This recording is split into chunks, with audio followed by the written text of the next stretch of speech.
आप सब लोग बहुत ईमानदार हैं और आप सब लोगों में हिम्मत भी बहुत है। इस देश की बड़ी बड़ी शक्तियों को चैलेंज किया है, लेकिन काफी लोग काफी नाराज नजर आ रहे हैं हम लोगों से। लोगों का कहना है कि आपने इस्तीफा क्यों दिया, आप सरकार छोड़ के क्यों गए। लोग कहते हैं कि आप भाग गए, आपने हम लोगों को मझधार में छोड़ दिया। इस बात को लेके अच्छी खासी नाराजगी है लोगों के अंदर। आज मैं दिल्ली के लोगों से और देश के लोगों से उसके लिए माफी मांगना चाहता हूं। हमसे गलती हुई, उस गलती के लिए हम माफी मांगते हैं। जब हमने सरकार छोड़ी थी, हमने नैतिकता के आधार पर छोड़ी थी।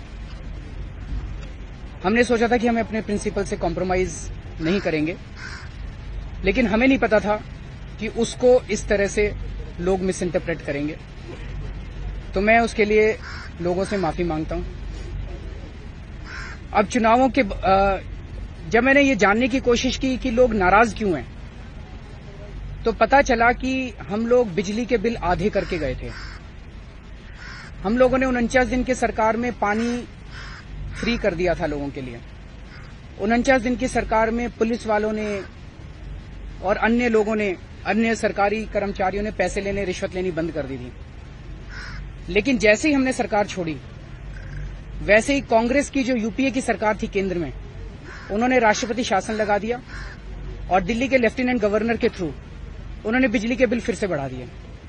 जनता पे फिर से मुसीबत आ गई, पानी के बिल फिर से बढ़ा दिए और पुलिस वालों ने लोगों को जा जाके ये कह के तंग करना चालू कर दिया कि बुला लो अपने केजरीवाल को, देखते हैं अब तुम्हें कौन बचाता है इस रिश्वतखोरी से। बहुत सारे लोगों ने, व्यापारियों ने बताया कि साहब सेल्स टैक्स वालों ने इतनी रेड करनी चालू कर दी। 10-10 सेल्स टैक्स के अधिकारी आते थे और ताने देते थे हमको कि बुला लो अपने केजरीवाल को, अब हम देखते हैं तुमको कौन बचाता है। एक ऐसा माहौल तैयार किया गया हम लोगों के खिलाफ। तो लोगों को ये लगा कि केजरीवाल हमें मझधार में छोड़ के चला गया, केजरीवाल हमें बीच में छोड़ के चला गया।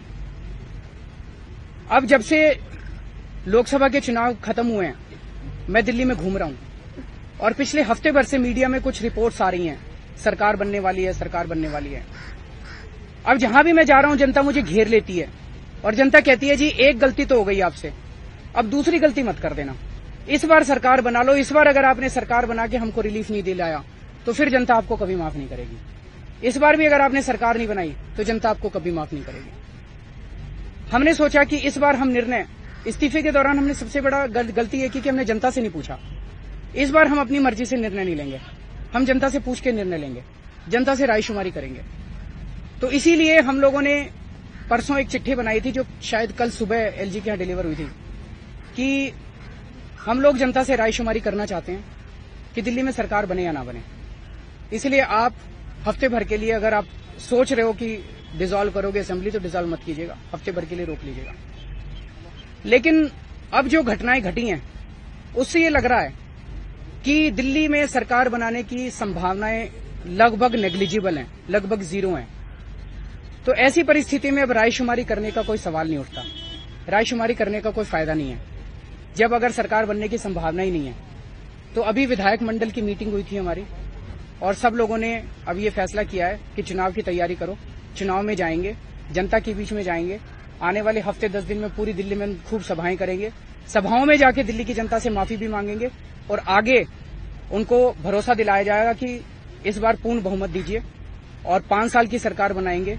देश में पहली भ्रष्टाचार मुक्त और सबसे विकास करने वाली सरकार दिल्ली के अंदर बनाई जाएगी। तो यही अभी विधानसभा कई सारी पॉसिबिलिटीज थी, लेकिन वो पॉसिबिलिटीज अब नजर नहीं आ रही। आपको लगता है कि कांग्रेस समर्थन देने वाली मना कर दिया? सर, क्या कांग्रेस अभी भी सपोर्ट करे तो क्या सरकार बनाएंगे? ये हाइपोथेटिकल क्वेश्चन है। आप किस आधार पर सरकार बनाने की कल्पना कर रहे थे?